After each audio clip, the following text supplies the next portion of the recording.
The flash of neon blue light erupted across the laboratory as Liam Nichols collapsed to the floor, his face contorted in agony. The 5 alien exchange students watched in horror, their translucent appendages trembling as they huddled together on the opposite side of the room. None of them had expected their psychological experiment to produce such a violent physiological reaction in their human research partner. "What just happened?" Zexer whispered, his voice barely audible through the universal translator. The tallest of the group, his elongated body swayed nervously as his 6 eyes blinked out of sync. "Did we cause this?" Professor Dorn, their academic advisor, rushed to Liam's side, her specialized medical scanner already analyzing his vital signs. His cortisol levels are dangerously high, heart rate accelerating beyond normal parameters, blood pressure spiking. She turned to face her students, her expression severe. "What did you do?" The exchange program between Earth and Nexus Prime had been running for 3 years now, but this was the first serious incident. The alien students had come to study human biology and psychology at Stanford University, part of an interplanetary academic initiative designed to foster understanding between the two species. Liam Nichols, a 28-year-old graduate student in neuropsychology, had volunteered to help the Nexians with their research project on emotional responses.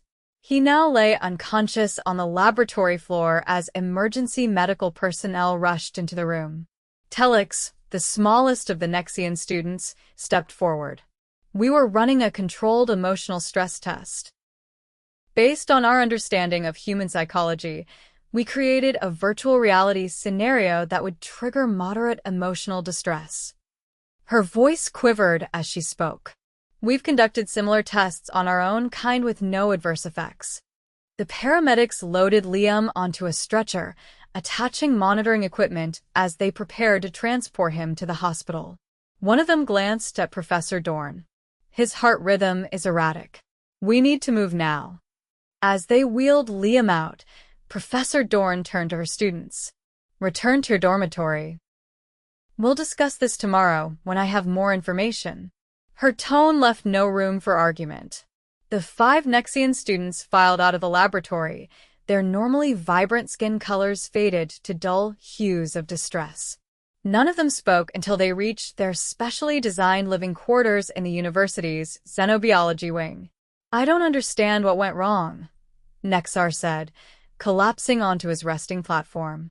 The most analytical of the group, he was already reviewing the data from their experiment on his personal device. The simulation was calibrated for mild emotional response only. Vila, who specialized in human physiology, paced the room nervously. "We clearly underestimated the connection between human emotions and physical responses. On Nexus Prime, our bodies and minds operate independently in stress situations. Our physiological systems don't cascade into failure like that." "But we've studied human biology for months," argued Kieran, the youngest of the group. "Nothing in our textbooks indicated that emotional stress could cause such immediate physical collapse." Zexer settled onto his platform, his appendages wrapped tightly around his torso in a self-comforting posture. "We've made a terrible mistake. We could have killed him." The gravity of the situation hung heavy in the room. For the Nexians, whose physiological responses to emotional stress were minimal, the concept that feelings could cause bodily harm was almost incomprehensible. On their homeworld, the separation of mind and body was so complete that psychological distress rarely manifested physically. Even in extreme cases, it might cause minor changes in skin pigmentation or slightly elevated core temperatures, but never the systemic collapse they had witnessed in Liam.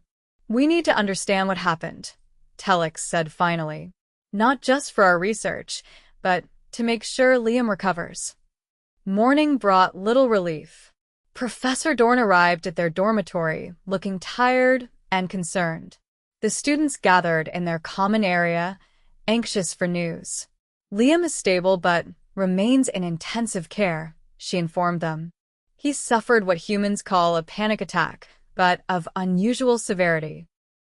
The emotional stress triggered a cascade of physiological responses that temporarily overwhelmed his cardiovascular system. Will he recover fully? Vila asked, her voice small with worry. The doctors believe so, yes. Professor Dorn activated a holographic display showing Liam's medical scans. But I need to understand exactly what happened. Your experiment was approved for minimal stress testing only. The University Ethics Committee is already asking questions. Nexar projected the simulation parameters from his device. We designed a virtual reality scenario based on common human fears. Nothing extreme, a simulation of public speaking failure, minor social rejection, and mild work-related stress. Professor Dorn examined the data. This seems within acceptable parameters. Did you modify the simulation during the experiment? The students exchanged glances. No, Sexer said. But we did notice that Liam's emotional responses seemed to amplify as the test progressed. We assumed this was normal human emotional processing. Did you ask if he had any pre-existing anxiety conditions? Professor Dorn asked. Silence fell across the room. None of them had thought to inquire about Liam's mental health history before running their experiment. I see, Professor Dorn said, her disappointment evident. In humans, emotional states and physical health are deeply interconnected. Stress triggers the release of hormones like cortisol and adrenaline. In short bursts, these help humans respond to threats. But prolonged or intense activation can damage almost every system in their bodies.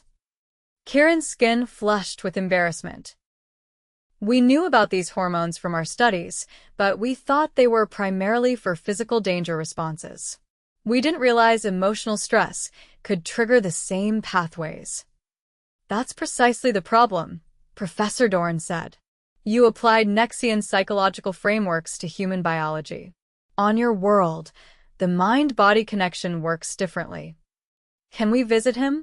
Telix asked. We should apologize and make sure he's all right.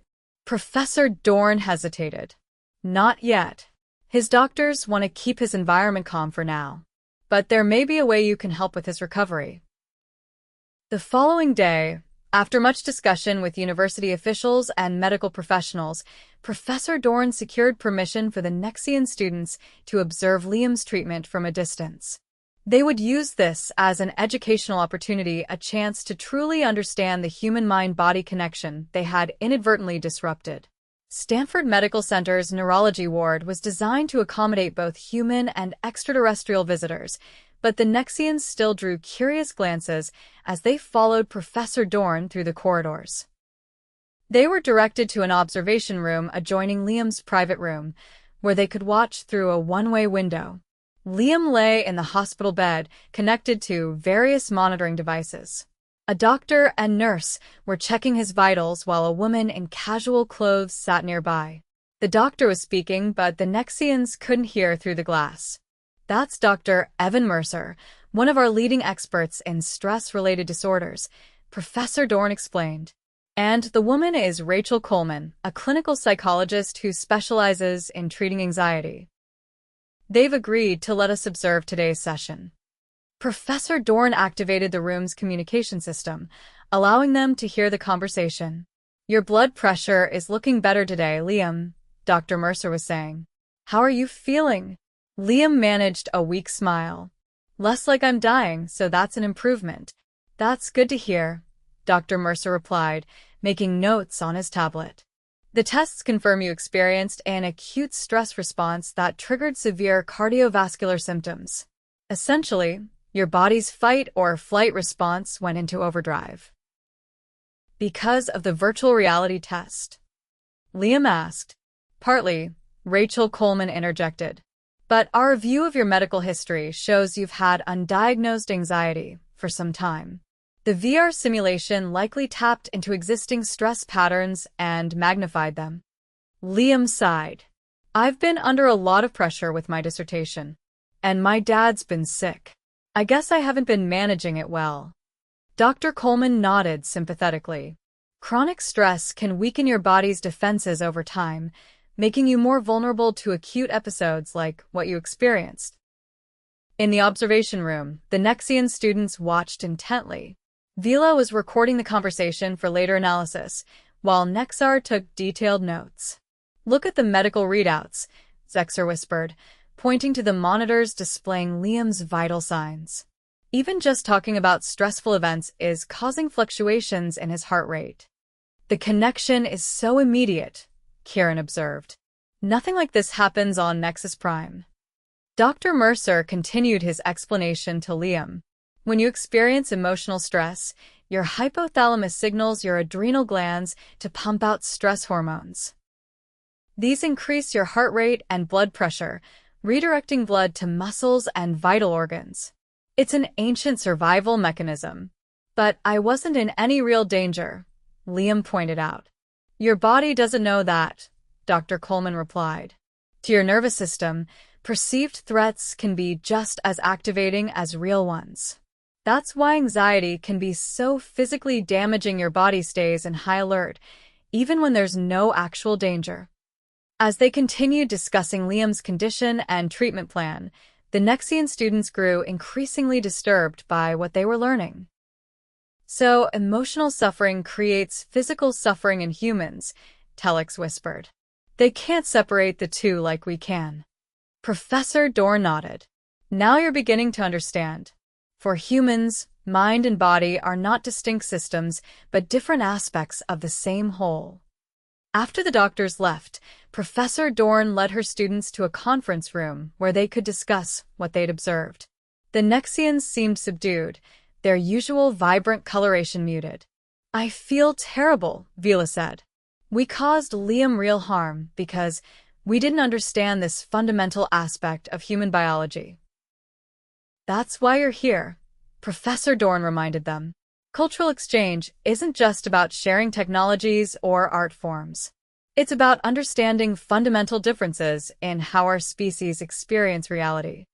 Nexar had been analyzing the medical data they'd been permitted to access. According to these readings, Liam's body has been under chronic stress for months. The damage began long before our experiment. "Yes," Professor Dorn confirmed. "Dr. Mercer believes your experiment was simply the tipping point." Liam's body had been slowly breaking down under the weight of ongoing emotional strain. "On our world, we view emotions as abstract experiences," Kieran said thoughtfully. "Important, but separate from physical health. We would never think to check someone's cardiovascular function when treating emotional distress. And that's why comparative xenobiology is so valuable," Professor Dorn said. "Each species has blind spots based on their own physiological reality." Zexer had been quiet, but now he spoke up. "I want to help him. We caused this harm, however unintentionally. There must be something we can do to aid his recovery." Professor Dorn considered this. "Perhaps there is.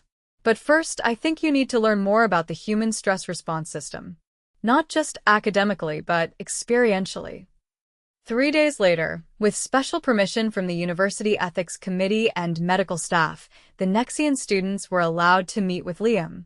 He had been discharged from the hospital but was still recovering at home.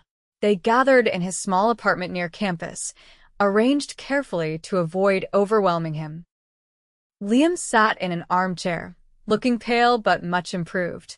"I was surprised when Professor Dorn said you wanted to see me," he admitted. "I figured you'd be banned from human research after what happened." "We came to apologize," Telex said earnestly. "We failed to understand a fundamental aspect of human physiology, and you suffered because of our ignorance." Liam shrugged. "I should have disclosed my anxiety issues before participating. The doctors said I was a walking time bomb anyway." "Still," Nexar said, "our experiment was the trigger.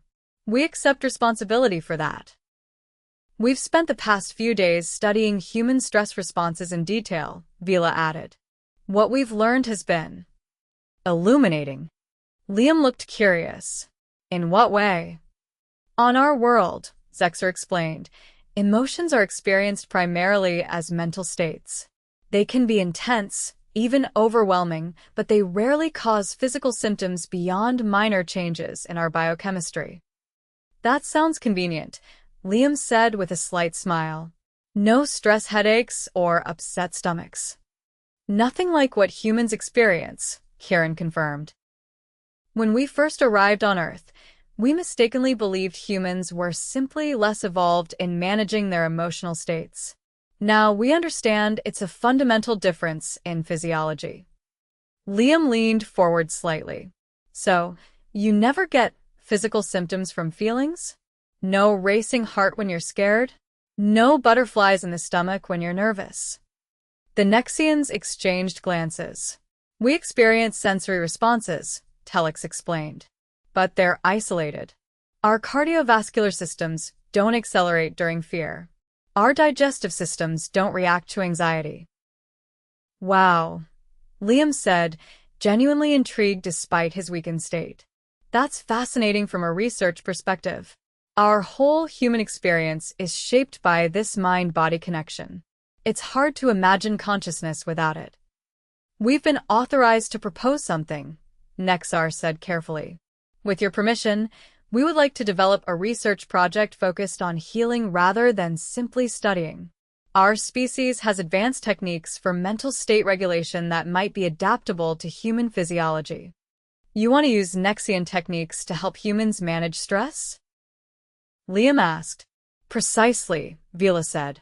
If we can create a bridge between our different physiological systems, perhaps we can help humans develop better ways to prevent stress-related damage. Liam considered this. After what happened, I should probably run screaming from any more experiments. But honestly, I'm intrigued. My dissertation is on cross-species cognitive processes anyway. We would work under strict medical supervision, Zexer assured him. And only when you've fully recovered. Let me think about it, Liam said. But I appreciate the offer. And the apology.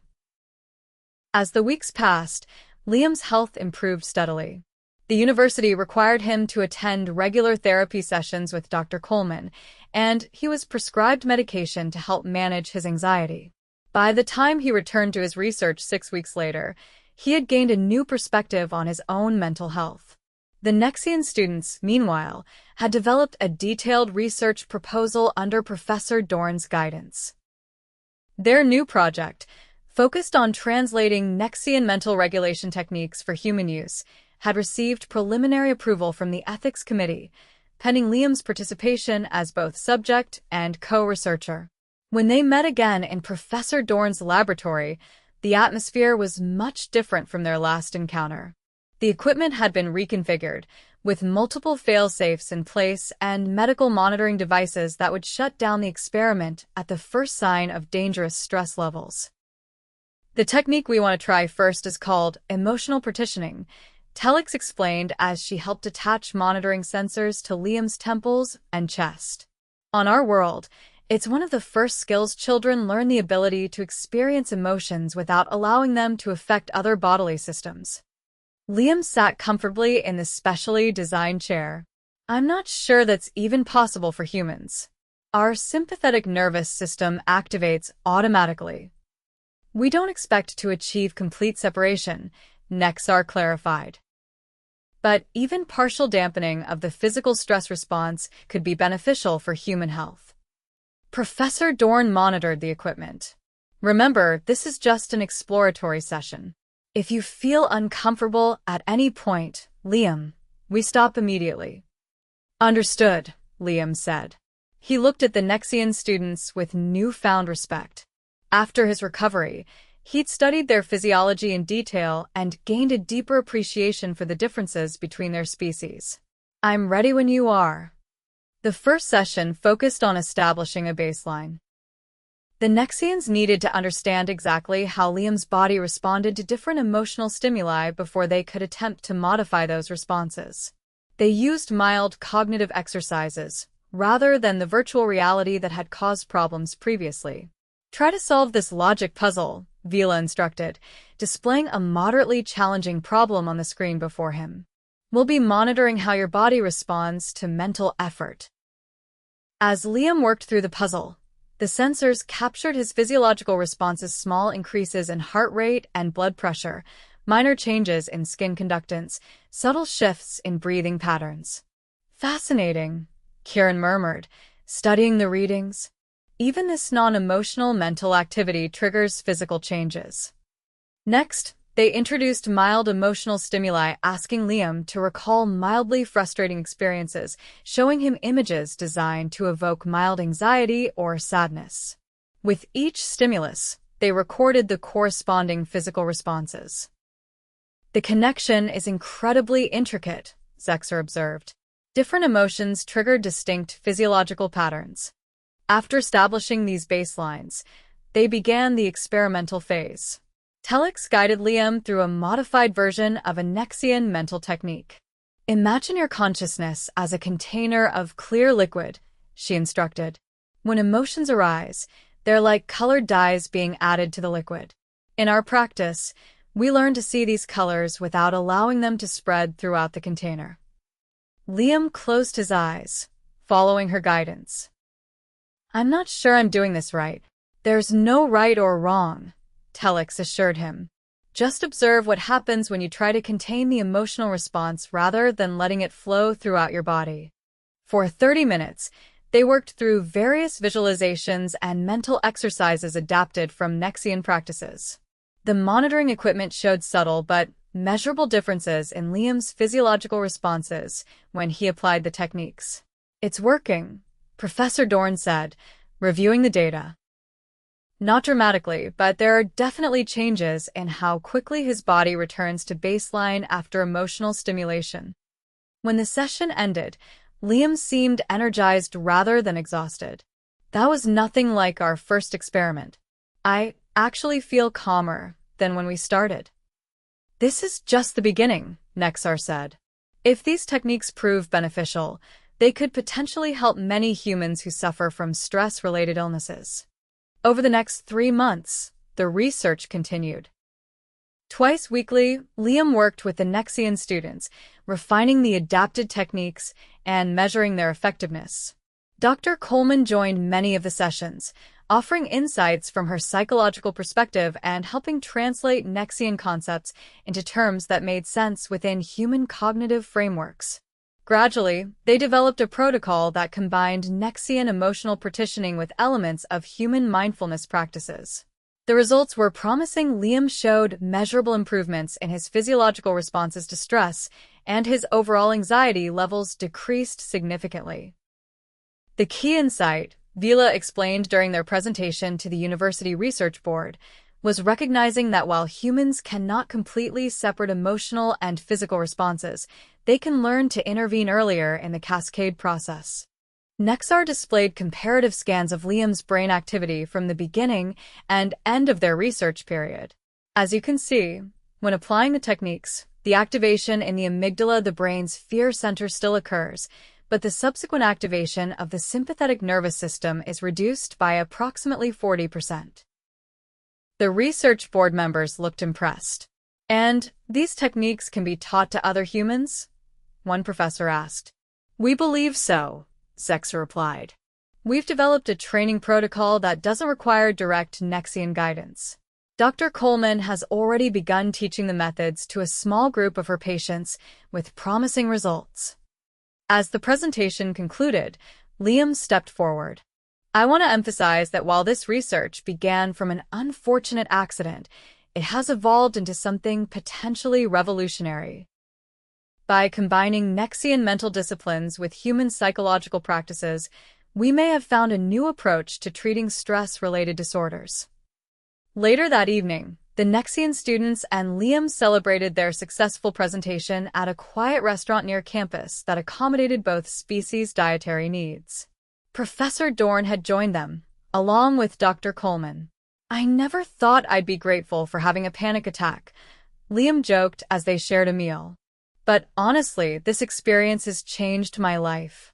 Not just the techniques, but understanding how my mind and body interact. It's changed us too, Telex said. On our world, we've always viewed the human mind-body connection as a weakness, an evolutionary quirk that makes your species more vulnerable to emotional harm. But now we see it differently, Kieran added. There's a richness to human experience that comes from this integration. Your emotions have a physical dimension that ours lack. Dr. Coleman nodded. Every physiological system has trade-offs. Your Nexian compartmentalization offers protection from stress damage, but perhaps misses some of the embodied aspects of emotional experience. The question now, Professor Dorn said, is where this research leads us. The university is already discussing expanding the program. Nexar looked thoughtful. We've been communicating our findings to our homeworld. There's significant interest there as well.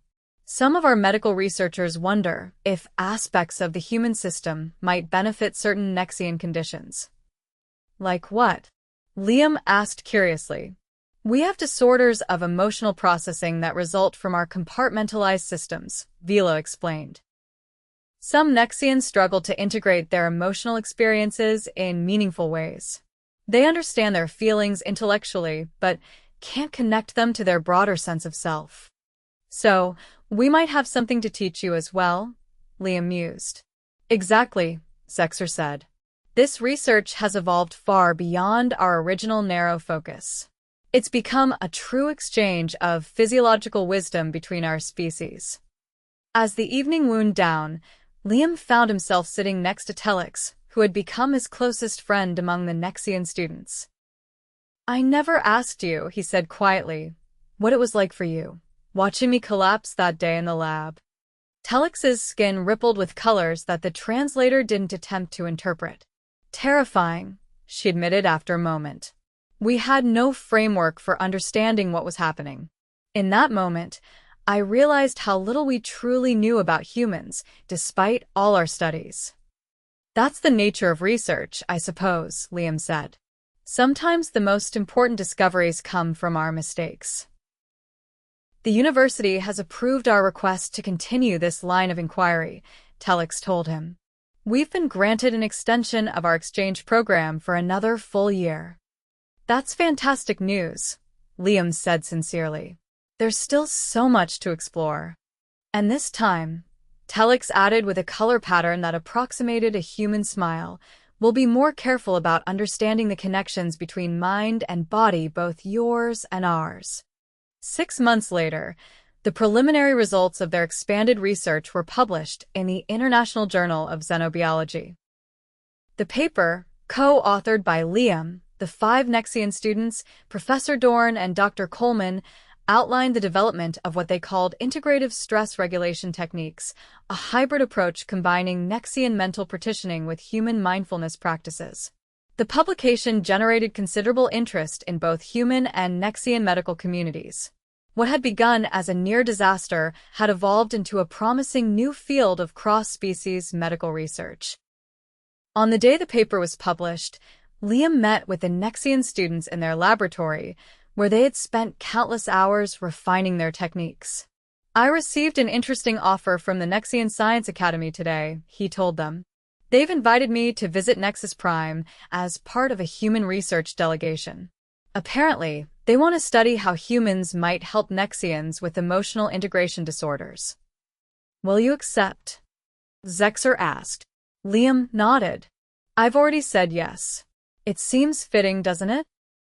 You came here to study humans and ended up discovering a crucial aspect of our physiology. Now I'll go to your world to help your people with something we understand better than you do. The exchange of knowledge continues, Nexar observed.